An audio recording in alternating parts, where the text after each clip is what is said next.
farmers are out here working their behinds off.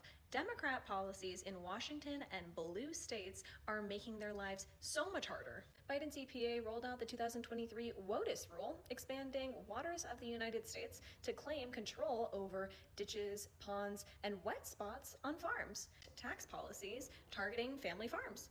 Multiple attempts to gut step-up basis, which would hit heirs with massive capital gains taxes.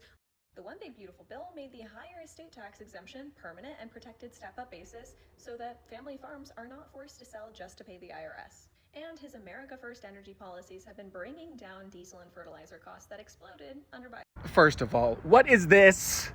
Is this shit?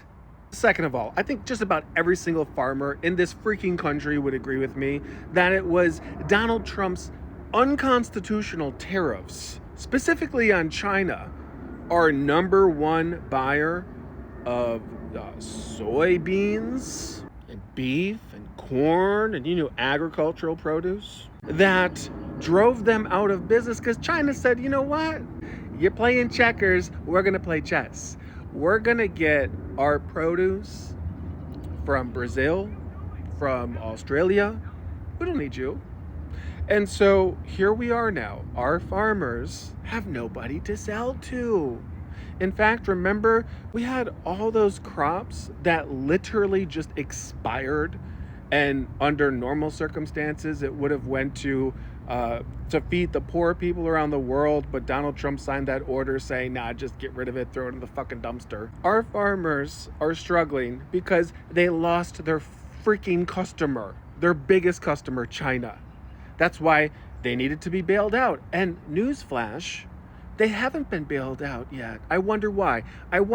Oh, could it possibly be that J.D. Vance has a large stake in a company, a private equity company, Acre Trader? You know what Acre Trader does? They buy up distressed farmland and they sell it to foreign investors for profit, their profit. So when you're talking about, taxing them and inheritance tax, they ain't nothing to inherit if you lost your goddamn fucking farm to J.D. Vance and Acre Trader, and now they bought it up a dime on the dollar and sold it for a massive profit. Don't even get me started on Donald Trump deregulating, spraying our crops with chemicals, pesticides, including glyphosate, which is a carcinogen.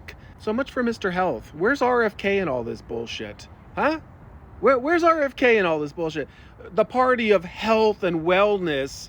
Now you have deregulation and EPA standards, deregulation and pesticides that are being sprayed on our crops. Farmers distressed because of these unconstitutional tariffs, which now you got private equity companies like Acre Trader buying up distressed land, selling to foreign investors. Don't give me your bullshit. This is why I'm no longer a Republican. I swear to God.